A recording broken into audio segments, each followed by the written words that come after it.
Bienvenidos, esto es Radio Sefarad y estas son las noticias. Comenzamos con los titulares de hoy.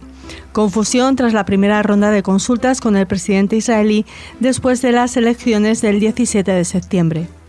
Un periodista español condenado a 7 años de cárcel por atropellar a un hombre en Jerusalén conduciendo ebrio y huir. La secta judía Lev Tahor, excomulgada de las comunidades locales por secuestro y abuso de menores, pidió asilo en Irán. Israel niega cualquier conexión con el dron capturado en Siria cerca del lado israelí de las alturas del Golán. Estas son las noticias, como les decíamos, los titulares de unas noticias que comentará Jorge Rosenblum. Hola, Jorge. Hola, Raquel, ¿qué tal? Después, como siempre, pasaremos a la agenda cultural. Comenzamos.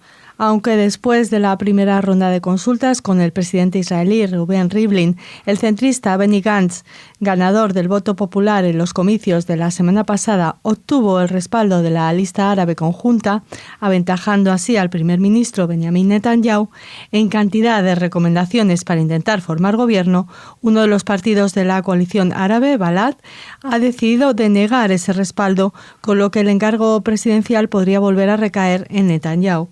Durante la jornada del domingo, las 5 listas más votadas en los últimos comicios se reunieron con el presidente en su residencia oficial en Jerusalén para dar sus recomendaciones para primer ministro. La lista árabe conjunta, que obtuvo 13 escaños en las elecciones del último martes, siendo la tercera fuerza más votada, hizo historia al otorgar su recomendación a Gantz, siendo la primera vez desde 1992 con Rabin que una lista árabe nomina a un candidato israelí para el cargo. Judío israelí. Ante esta decisión, el actual primer ministro respondió con un vídeo en el que apunta que hay 2 posibilidades de formación del gobierno, siendo una un gabinete de unidad nacional, presumiblemente encabezada por él, y la otra un gobierno de minoría encabezado por Gantz y con el apoyo de los partidos árabes, que Netanyahu considera que rechazan a Israel como Estado judío y democrático y glorifican a terroristas que asesinan a soldados y ciudadanos.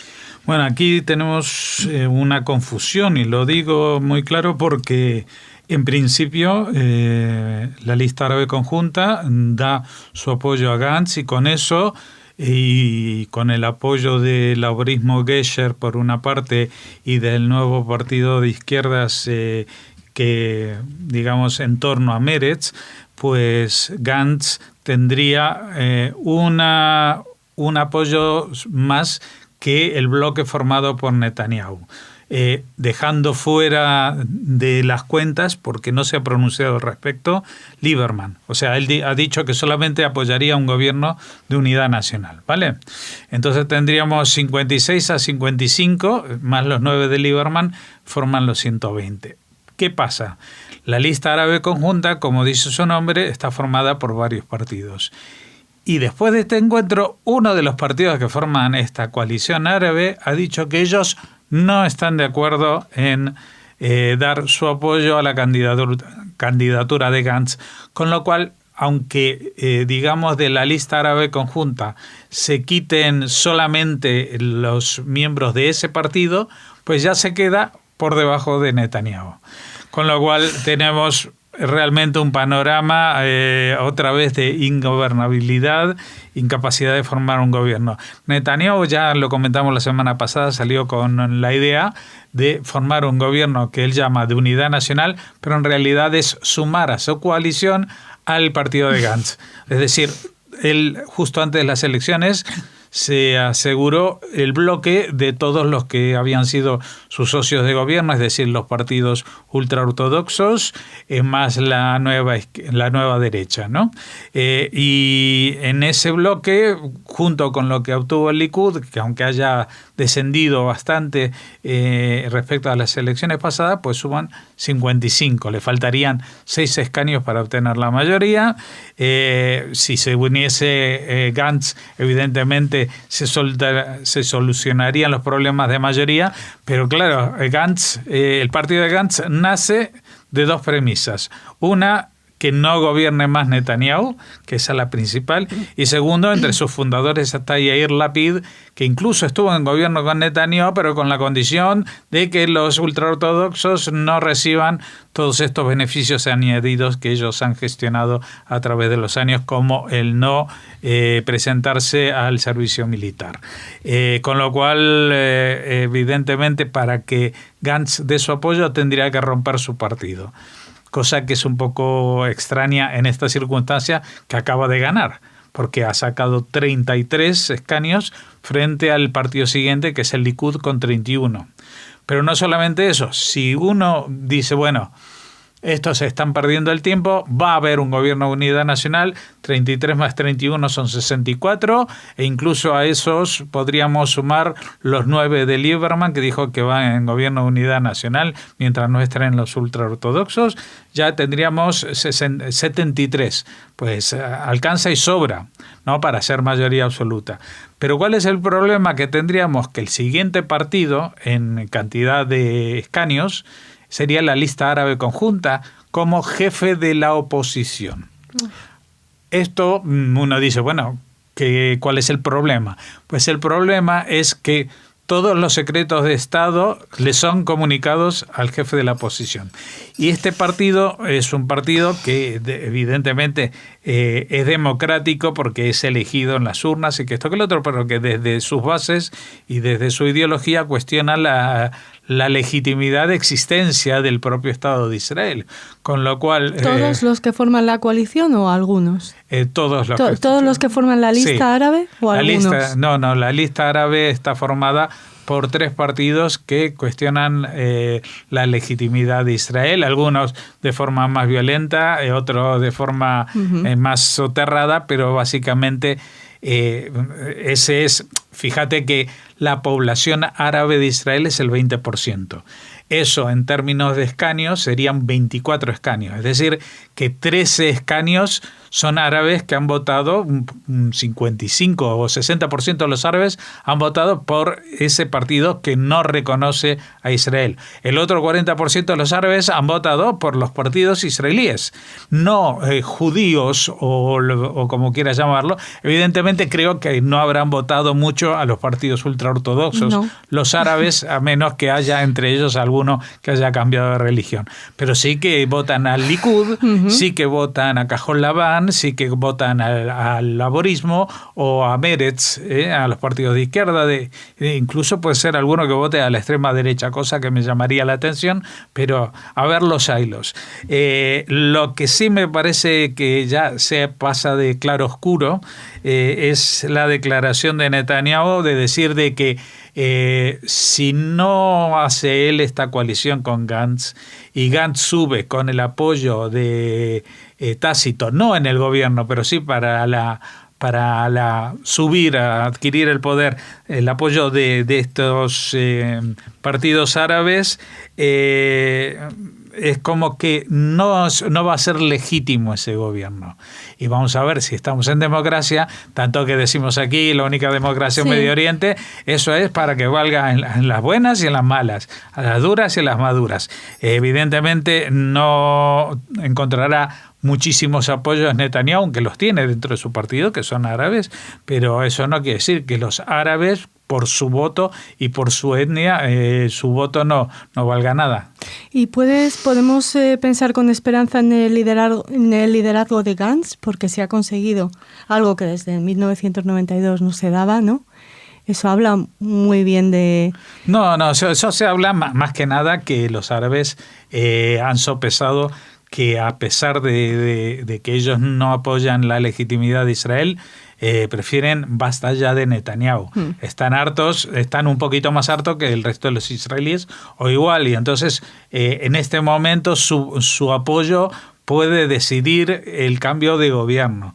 Lo que pasa es que dentro de esos 3 partidos que forman la lista árabe conjunta, como digo, hay uno de ellos, Balad, que es, digamos, el más extremo en sus posiciones, que dijeron que no, entre otras cosas, porque culpan a Gantz, que ha sido jefe de Estado Mayor, de haber cometido crímenes contra la humanidad, por ejemplo, en el último operativo, en la última guerra, en el 2014, en la Franja de Gaza, e incluso hoy en día un ciudadano holandés, un palestino holandés, ha presentado una demanda contra Gantz por crímenes contra la humanidad. Sí. Así que, bueno, con lo cual seguimos con la previsión que nos dio aquí Jacob Israel cuando hablamos al día siguiente de las elecciones, es decir, que antes de noviembre no se crean nada de lo que dicen, porque van a marear la perdiz, que en eso se especializan los políticos en general. La tradición política israelí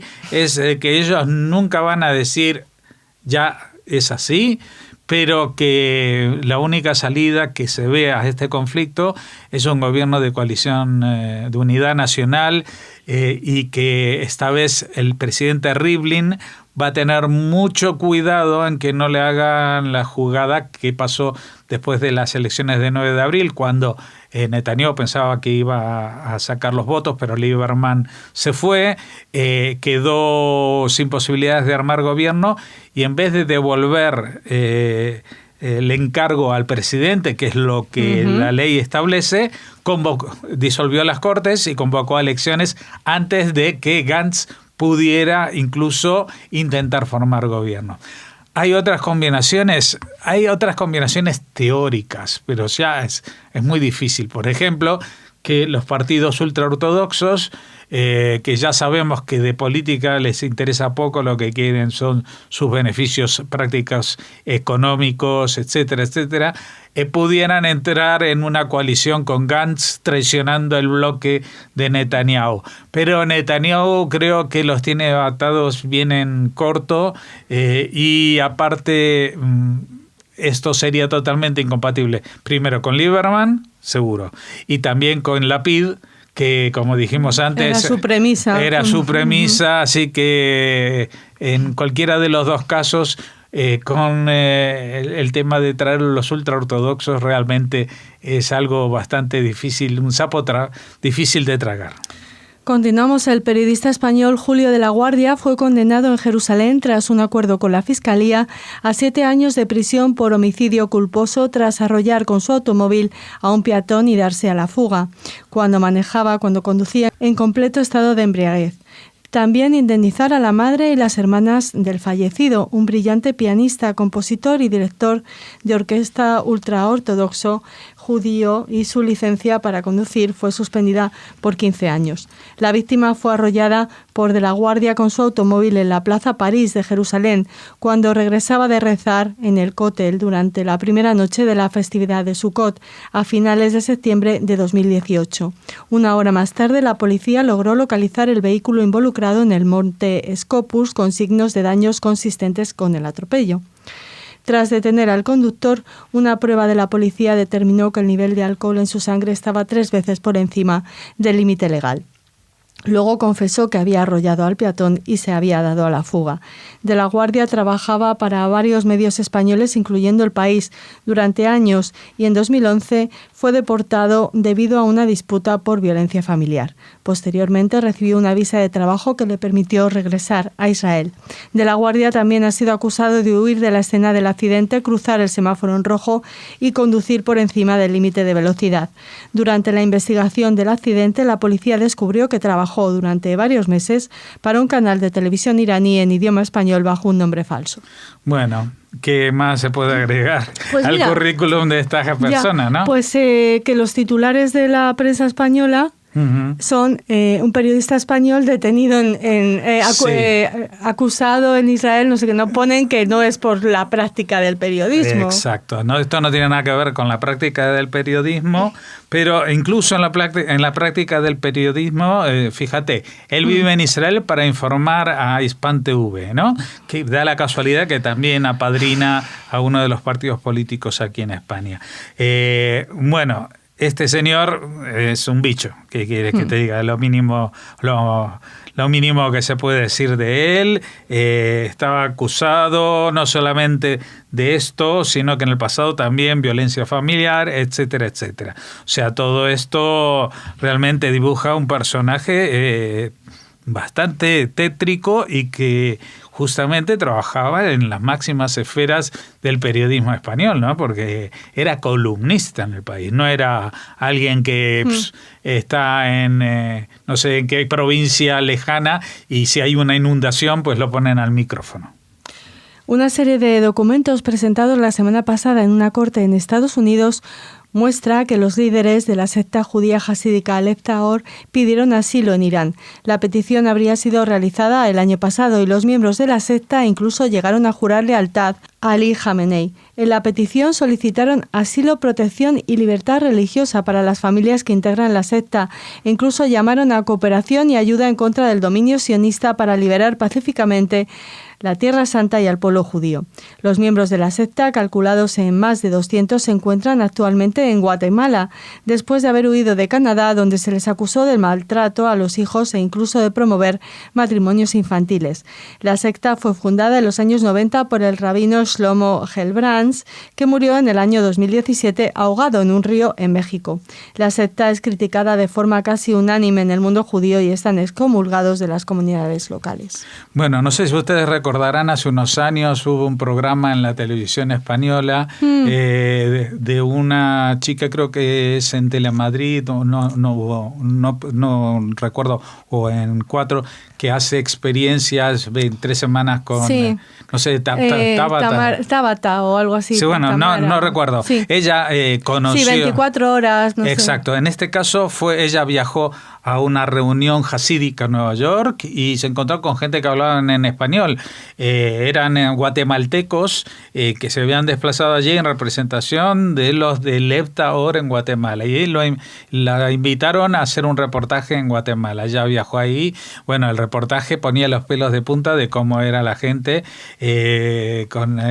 aprendiendo, enseñándole a los niños guatemaltecos a hablar en yiddish, cosas tan ridículas, y con separación incluso ponían unas sábanas en las escaleras para que hombres y mujeres no subieran juntos al piso. Bueno, un despropósito, y claro, desde aquí comentamos entonces que eso no tiene nada que ver con el judaísmo, que es una secta súper extremista que ha sido expulsada de Israel, ha sido expulsada de Canadá, ha sido expulsada de Estados Unidos, y en el único sitio donde encontraron asilo es ahí en un pueblo de Guatemala, que la gente lo mira mal, pero bueno, ante el caos que reina un poco en ese país, pues viven a su bola. Pero ya como están siendo perseguidas en Guatemala, cambia de vez en cuando de presidentes y algunos son más afines a los pedidos de Estados Unidos, pues andan buscando dónde establecerse. ¿Y dónde mejor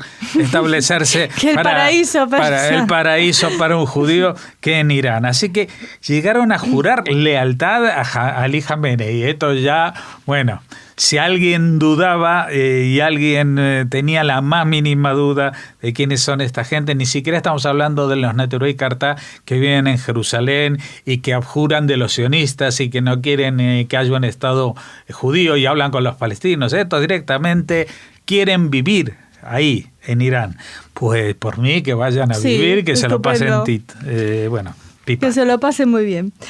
La última noticia de esta parte del informativo. El ejército israelí negó cualquier conexión con el dron cuadricóptero capturado en Siria cerca del lado israelí de las alturas del Golán, y pusieron de relieve que se trata de una aeronave iraní, a pesar del anuncio de la agencia oficial de noticias siria SANA. El mes pasado la aviación israelí atacó una célula iraní que planeaba lanzar drones kamikaze cargados con explosivos hacia territorio israelí. Sí, bueno, es que los sirios y la agencia oficial de ellos, aparte de maliciosos y manipuladores, son bastante tontos, porque pusieron una foto del aparato, y ese aparato tú pones la foto incluso sin creer a los israelíes, la pones en internet y te aparece que es de fabricación iraní y lo venden los iraníes. Es decir, son ellos mismos, lo que pasa es que no le avisaron los iraníes que estaban lanzando drones en la zona limítrofe y que se les cayó sin traspasar la frontera, porque si hubieran sido derribados por Israel, pues entonces los sirios hubieran dicho, igual no era israelí, no se van a derribar su propio dron en su propio territorio, eso solo lo hacemos nosotros. Entonces esto es lo que ha pasado, es un episodio más de lo ridículo que puede llegar a ser el mundo cuando es gobernado por gente sin escrúpulos y sin demasiadas neuronas como el presidente de Siria. Terminamos así esta parte del informativo. Les esperamos en la agenda cultural.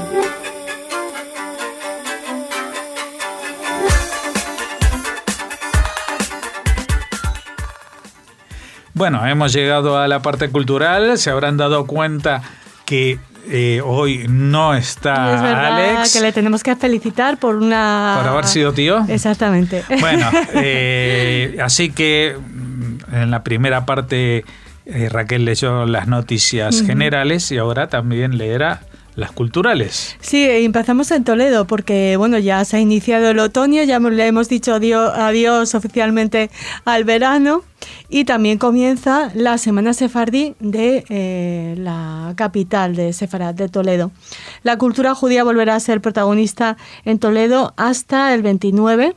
En la Semana Sefardí, que ofrece a toledanos y visitantes más de 20 actividades como visitas teatralizadas por la judería de la capital, rutas gastronómicas o conciertos. Y por supuesto en esta Semana Sefardí de Toledo estará presente el recuerdo del director del Museo Sefardí, Santiago Palomero, que hace muy poco falleció. Destacar alguna de las actividades, ya estamos un poquito pasados de tiempo en el informativo, pero bueno, queríamos recomendarles eso, las rutas teatralizadas por la judería y el descubrimiento para muchos de lugares o de emplazamientos curiosos como el antiguo baño ritual en Mikvé de la Casa del Judío o la posibilidad de visitar con guías la sinagoga del tránsito. La gastronomía también adquiere relevancia en esta semana sefardí. Hay catas de aceites al aire libre, charlas, talleres infantiles para aprender los fundamentos químicos de la cocina sefardí, visitas a una finca toledana para aprender el proceso de elaboración de un queso kasher o degustaciones de vino en el marco de propuestas culturales y gastronómicas como la de Sunset Wine.